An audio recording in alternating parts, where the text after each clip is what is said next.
Good morning, guys, and happy Monday. We're ready to start this last week before Thanksgiving break. And so we've got a great story to read in ELA this week. I think you'll enjoy it. It's about a diary. Do any of you keep a diary?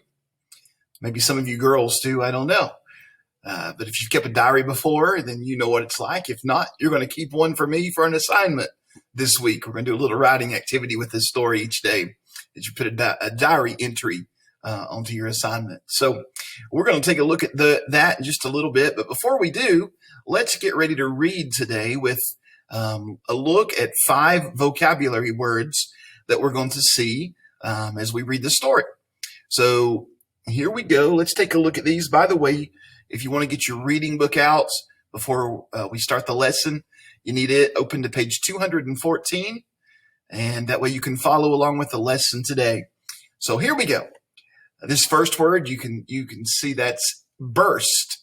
Burst. If you feel like you'll burst, you have great energy that you want to use up. After I won the contest, I almost burst with happiness.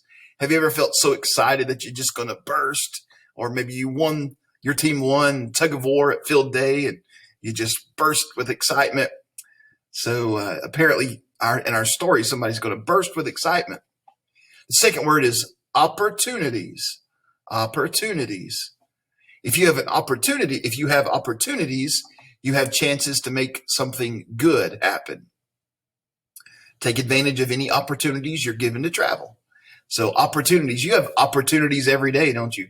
Opportunities to make something good happen every day. You can make good grades happen every day by listening to the assignments and working hard, paying attention. You have opportunities to maybe make your parents smile or grandparents smile by doing something nice for them. Opportunities to make somebody laugh. You have opportunities every day.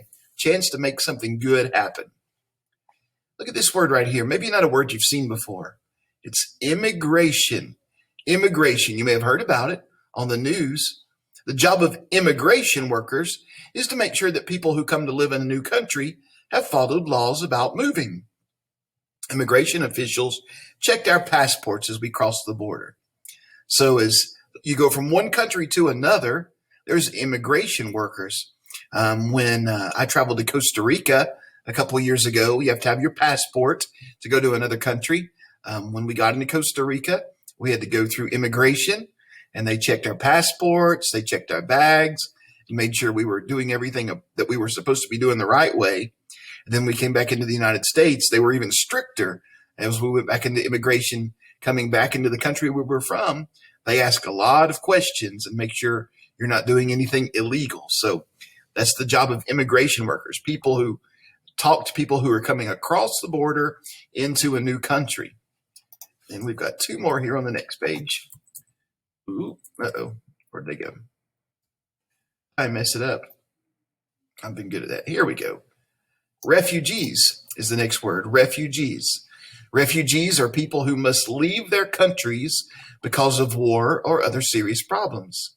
When they lose their homes and jobs because of a disaster, many families become refugees. So the United States has a lot of people, a lot of refugees who want to come here for protection and enjoy our freedom. Maybe they're coming from another country where there's a lot of war or a lot of bad things going on. And so they want to come here and enjoy the freedom we have.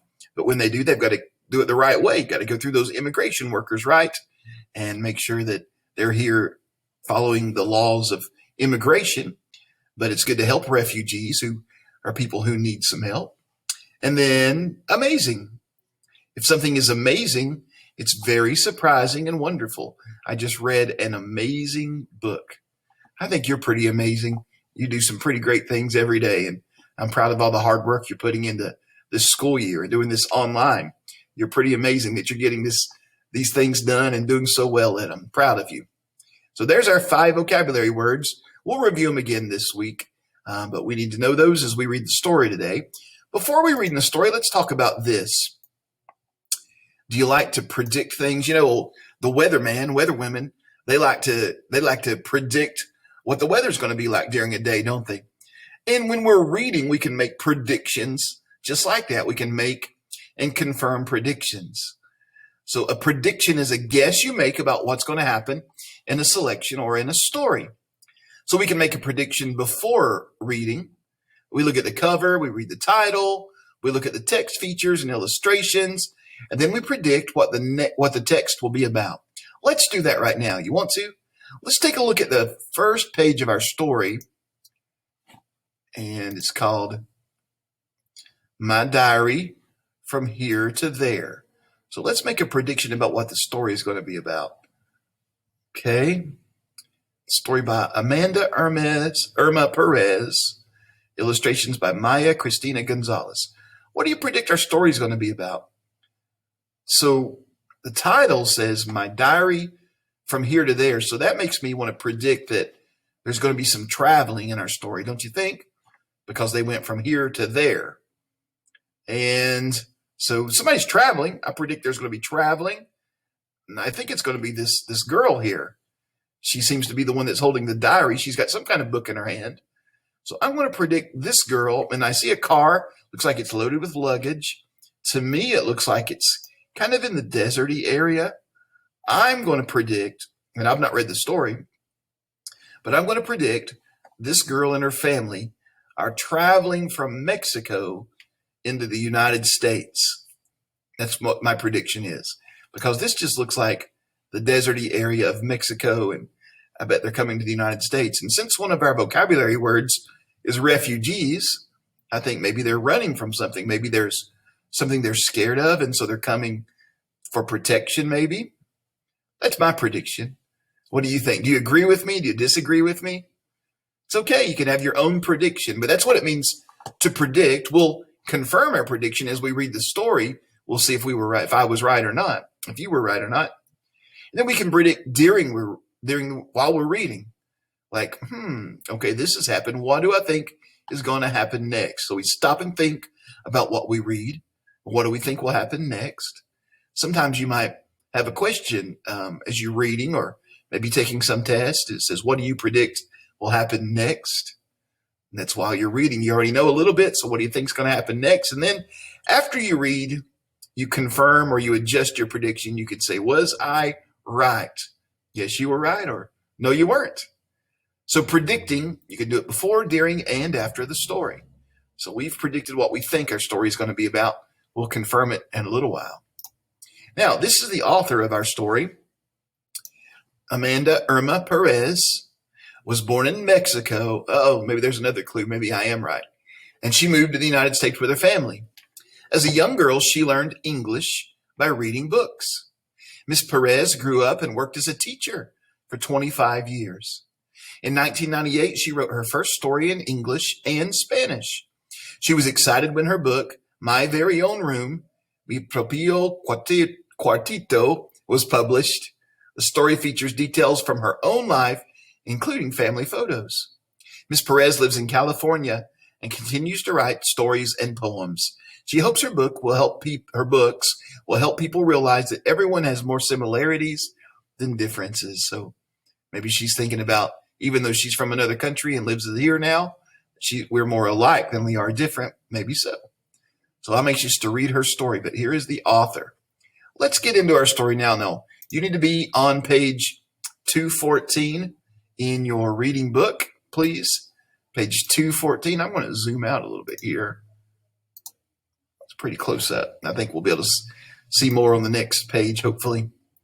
And so our story is called My Diary from Here to There. Let's get started reading. Looks like the little girl here. And read along with me in your book, please. By the way, what does it look like she's writing in? Can you see that? Si que yo debería. That's probably, yes, my diary or something like that, I would guess. But she's writing in Spanish, isn't she? Let's see what she writes. Dear Diary, I know I should be asleep already, but I just can't sleep. If I don't write this all down, I'll burst. There's one of our words. Tonight, after my brothers, Mario, Victor, Hector, Raul, Sergio, and I all climbed into bed, I overheard Mama and Papa whispering. They were talking about leaving our little house in Juarez, Mexico, where we've lived our whole lives, and moving to Los Angeles in the United States. But why? How can I sleep knowing that we might leave Mexico forever? I'll have to get to the bottom of this tomorrow. Today at breakfast, Mama explained everything. She said, Papa's lost his job. There's no work here, no jobs at all. We know moving will be hard, but we want the best for all of you. Try to understand.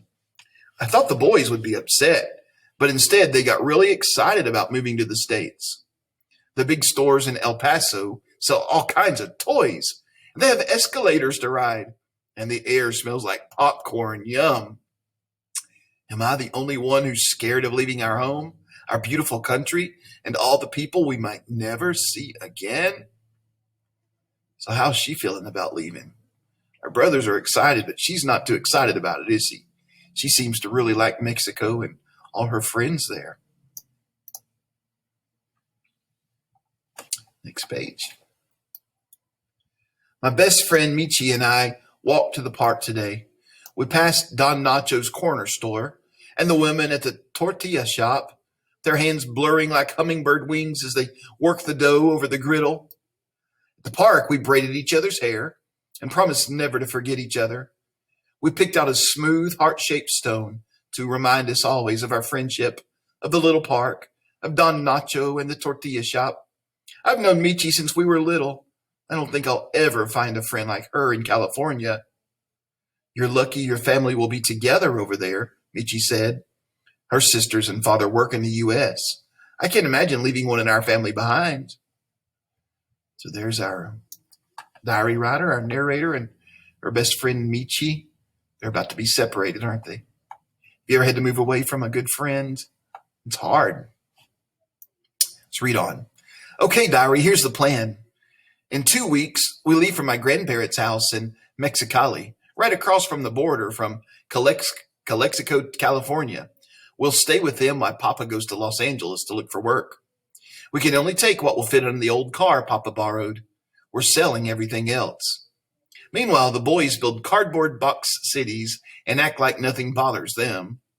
Mama and Papa keep talking about all the opportunities we'll have in California. But what if we're not allowed to speak Spanish? What if I can't learn English? Will I ever see Michi again? And what if we never come back? She has a lot of questions, doesn't she? Everybody else seems excited about opportunities, opportunities to make good things happen. But she's kind of concerned. She's worried about not being able to learn English. And what if they don't let her speak Spanish? Will she ever see her friend again? Will she ever come back and visit her hometown? Today, while we were packing, Papa pulled me aside. He said, Amada, mi hija, I can see how worried you've been. Don't be scared. Everything will be all right. But how do you know? What will happen to us? I said. So Papa's trying to console her, make her feel better. He smiled. Mi hija, I was born in Arizona, in the States. When I was 6, not a big kid like you, my papa and my mom moved our family back to Mexico. It was a big change, but we got through it. I know you can too. You are stronger than you think. I hope he's right. I still need to pack my special rock. And you, diary, we leave tomorrow. Our trip was long and hard. At night, the desert was so cold we had to huddle together to keep warm. We drove right along the border, across from New Mexico and Arizona. Mexico and the U.S. are two different countries, but they look exactly the same on both sides of the border, with giant saguaros pointing up at a pink-orange sky and enormous clouds. Do you remember what saguaros are? They were in our science lesson. It's cactuses. I made a wish on the first star I saw. Soon there were too many stars in the sky to count. Our little house in Juarez already seems so far away. So they're traveling now. We arrived in Mexicali late at night, and my grandparents, Nana and Tata, and all our aunts, uncles, and cousins, there must be 50 of them, welcomed us with a feast of tamales, beans, pan dulce, and hot chocolate with cinnamon sticks. Man, that sounds like a great meal, doesn't it? It's so good to see them all. Everyone gathered around us and told stories late into the night. We played so much that the boys fell asleep before the last blanket was rolled out onto the floor. Diary, I can't sleep. I keep thinking about Papa leaving tomorrow. She's still worried about moving, but she's especially worried about her father having to travel tomorrow and leaving them behind as he goes to Los Angeles. Have you ever heard of this? Pan dulce? That Spanish word pan is bread, and dulce is sweet. It's like sweet bread. You and I might think of it like a cake.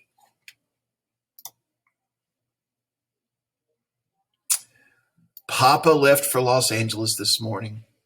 Nana comforted Mama, saying that Papa is a U.S. citizen, so he won't have a problem getting our green cards from the U.S. government. Papa told us that we each need a green card to live in the States because we weren't born there. I can't believe Papa's gone. Tio Tito keeps trying to make us laugh instead of cry. Tio Raul let me wear his special medalla, and Tio Chato even pulled a silver coin out of my ear. The boys try to copy his tricks, but coins just end up flying everywhere. They drive me nuts sometimes, but today it feels good to laugh. So she's writing in her diary. All these people that start with Tio, that's the Spanish word for what you and I would call uncle. So Uncle Tito, Uncle Raul. My daughter has an uncle she calls Tio Julio, who lives in Costa Rica. She calls him Tio Julio. It means uncle. So she's worried, and her brothers are getting on her nerves, but she says today's a good day to laugh instead of cry because Papa's gone. Looks like here she's got some glue. Wonder what she's going to do on this page. We got a letter from Papa today. I'm pasting it into your Pages diary. And here's what her Papa wrote. My dear family, I've been picking grapes and strawberries in the fields of Delano, 140 miles north of Los Angeles, saving money and always thinking of you. It's hard, tiring work. There's a man here in the fields named Cesar Chavez who speaks of unions, strikes, and boycotts. These new words hold the hope of better conditions for us farm workers. So far, getting your green cards has been difficult, for we are not the only family trying to start a new life here. Please be patient. It won't be long before we are all together again. Hugs and kisses, Papa. So he's working on a farm, picking grapes, picking cherries. Or picking grapes and strawberries, rather. I miss Papa so much. It feels like he left ages ago. It's been tough to stay hopeful. So far, we've had to live in 3 different houses with some of Mama's sisters. First, the boys broke Tia Tuca's jewelry box and were so noisy she kicked us out. Then at Nana's house, they kept trying on Tia Nina's high heels and purses. Even Nana got herself mad when they used her pots and pans to make music. They kept trying to read what I've written here, and to hide my special rock. Tia Lupe finally took us in, but where will we go if she decides she's had enough of us? That word Tia, it's like the word Tio. Tio's uncle, Tia is aunt. Finally, Papa sent our green cards. We're going to cross the border at last. He can't come home for us, but we'll meet in Los Angeles. The whole family is making a big farewell dinner for us tonight. Even after all the trouble the boys have caused, I think everyone's sad to see us go. Nana even gave me a new journal to write in for when I finish this one. She said, never forget who you are and where you are from. Keep your language and culture alive in your diary and in your heart. We leave this weekend. I'm so excited I can hardly write. My first time riding in the USA. We're in San Ysidro, California, waiting for the bus to Los Angeles. Crossing the border in Tijuana was crazy. Everyone was pushing and shoving. There were babies crying and people fighting to be first in line. We held hands the whole way. When we finally got across, Mario had only one shoe on and his hat had fallen off. I counted everyone and I still had 5 brothers. Woo. Papa is meeting us at the bus station in Los Angeles. It's been so long. I hope he recognizes us. So they're about to be reunited with their father. What a long ride. One woman and her children got kicked off the bus when the immigration patrol boarded to check everyone's papers. Mama held Mario and our green cards close to her heart. Papa was waiting at the station just like he promised. We all jumped into his arms and laughed, and Mama even cried a little. Papa's hugs felt so much better than when he left us in Mexicali. I wrote to Michi today. Dear Michi, I had stories for you. Papa found a job in a factory, and we're living in a creaky old house in El Monte, east of Los Angeles. It's not at all like Juarez. Yesterday, everything started shaking and a huge roar was all around us. Airplanes right overhead. Sometimes freight trains rumble past our house like little earthquakes. Every day I hold my special rock and I think about home, Mexico, and our walks in the park. Papa says we might go back for the holidays in a year or two. Until then, write me. Missing you, Amada Irma. Well, diary, I've finally found a place where I can sit and think and write. It may not be the little park in Juarez, but it's pretty. Just because I'm far away from Juarez and Michi and my family in Mexicali, doesn't mean they're not here with me. They're inside my little rock. They're here in your pages and in the language that I speak, and they're in my memories and my heart. Papa was right. I am stronger than I think. In Mexico, in the States, anywhere. P.S. I've almost filled this whole journal and can't wait to start a new one. Maybe someday I'll even write a book about our journey. A note from the author. What a good story. She says, when I was only 5 years old, my family left Mexico for the United States. That time when we left Juarez behind, stayed with my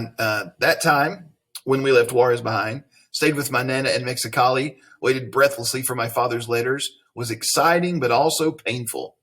I didn't know then that I, like so many other economic and political refugees, could survive in a completely new place.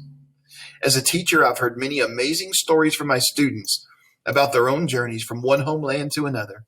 Some of my former students have devoted their lives to helping new immigrants who've also had to leave the comfort of home and country. They, like me, believe that we strengthen each other by telling these stories. With the love of our families and by writing in our diaries, we find the strength to thrive in our new home. Through our words, we keep our memories and cultures alive, in our diaries and in our hearts. What a great story. So here's the author, and she's reading her book. So this story is a little bit about her, isn't it? It's a little bit about her life. It's not her, but it's a character that's similar to her that had the same experience that she had. So we were right in our predictions, weren't we? Somebody moving from Mexico to the United States. My wife's mom did the same thing. She moved here from Costa Rica, and she wanted to be an X-ray technologist, and she couldn't do that in Costa Rica. So she moved to the United States and went to college to learn how to be an X-ray technician. She's retired now, but she worked her whole life in hospitals. She lived in St. Louis and a couple cities in Texas and in North Carolina, and now they live in Tennessee. And the last job she had, she was an X-ray technologist at Lakeway Hospital right here in Morristown. And she moved from Costa Rica. She had to cross the border as well. And she's glad she did. She came for the opportunities here that she didn't have in Costa Rica. And so she could tell a story similar to this lady's story. She's told us a lot of stories, told me a lot of stories about what it was like to move. Of course, she was a little bit older. She was a college student. She came by herself and left her family behind. So we all have our own stories, maybe not of crossing borders and going to new countries, but we all have our own stories about challenges that we had to face. And that's what this whole unit's been about, rising to meet the occasion.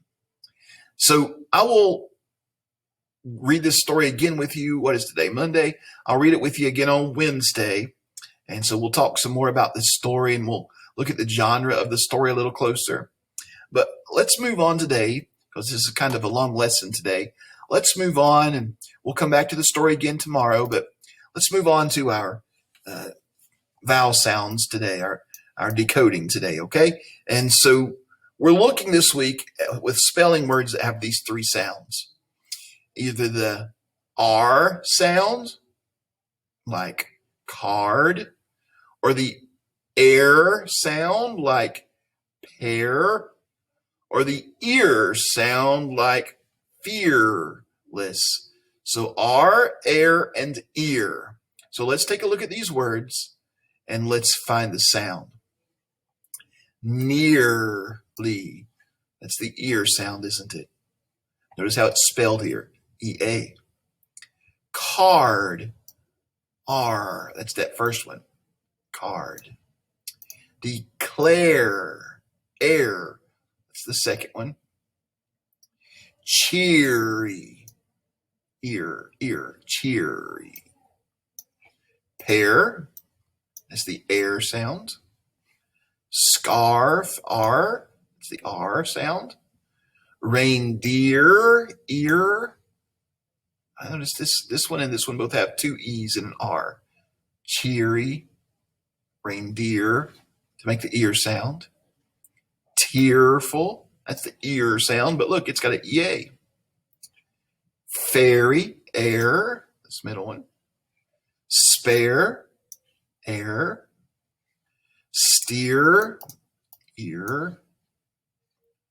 Arch. March. R. Bear. Air. Fearless. Ear. Unfair. Air. Mars.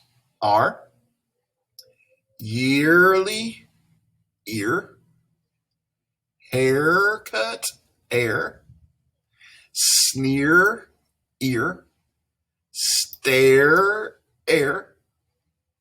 Peering. Ear. Cargo. R. Care. Air. Flare. Air. And hear. Ear.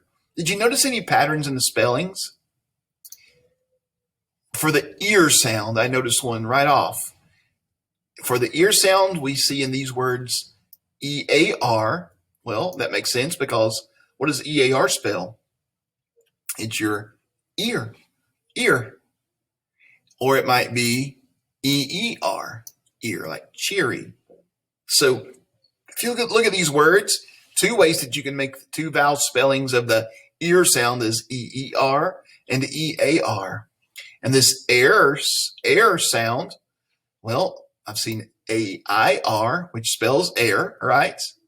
And I saw A-R-E, like bear. A-I-R and A-R-E. And most of the ones that just have the R sound, it's just a A-R, like cargo, card. So the spellings help us pronounce the words and pronounce the right vowel sound when we read words. So know these patterns and it'll help you with your reading. Look at the sentence down here. With my favorite scarf and new earrings, my holiday was full of cheer. I heard three words that have those sounds in them. Scarf, the R sound with A-R again. Earrings, the ear sound with E-A-R. And cheer, the ear sound with E-E-R. And of course, these are the three sounds that we're going to find in our spelling words this week. So you'll need to pause the video, write these words down so that you can study them. But let's look at these words together. Spark, prepare, cheer, tear, scarf, scare, repair, earring, scarce, weird, sharp, rear, spare, gear, hairy, compare, alarm, harsh, upstairs, square, aware, pardon, career, and weary. So in every one of these words, we hear the R, air, or ear sound. Spark, R, prepare, air, cheer, ear. So every one of these words, you'll find one of those three vowel sounds. As you write these words down on your notebook paper today, listen for those sounds in your head and think to yourself, is it R, air, or ear. All right, one last thing. Thank you for listening. I know this has been a lengthy video today. Today, you only have one assignment other than to write down your spelling words, and that is to start your diary. Now, you're going to have this in your assignment. It's a diary assignment, so it's due on Friday. I don't want you to turn it in today, please, because then I'll have to send it back to you because you have to work on it every day. So there's 5. This is a 5 assignment in one deal. Okay, so you're going to work on it every day. So just like the girl in our story, just like she wrote in her diary almost every day, and that's how the whole story was told through the diary, I want you to keep a little log this week, a little diary. So here it says this diary belongs to, and you'll just click after it and write your name, whatever your name is. Okay. And then today you'll just need to do Monday, November 16th. And I already put Dear Diary, so you can just click after it and hit return, and it will be ready. And I would love for you to indent. If you hit the tab button, it will indent it for you. So then you're going to write about something that happened today. What's your day been like? What are you thinking about? Is there something that has you worried a little bit? Or are you really excited about something? You're about to burst with excitement. Do you have a great opportunity today? It doesn't have to be anything specific. It's just what's going on in your life. If you were just wanted to tell something that's going on in your life to your diary, like the girl did in the story, then this is just a place for you to do that. I would love for you to put no less than about 3 sentences each day. Some of you love doing this, and you're going to put a whole bunch, and that's fine. So today, you're going to just do Monday. At least 3 sentences. Tomorrow, I already have Tuesday for you. You'll do the same thing, and you'll click here and hit return tab and type it right here. And then I've already got it as you scroll down, set up for Wednesday, Thursday, and Friday. So you've got to do that all week long. And on Friday, you'll turn it in after you type your last diary entry. If you have it typed for each day, it's an easy 100, okay?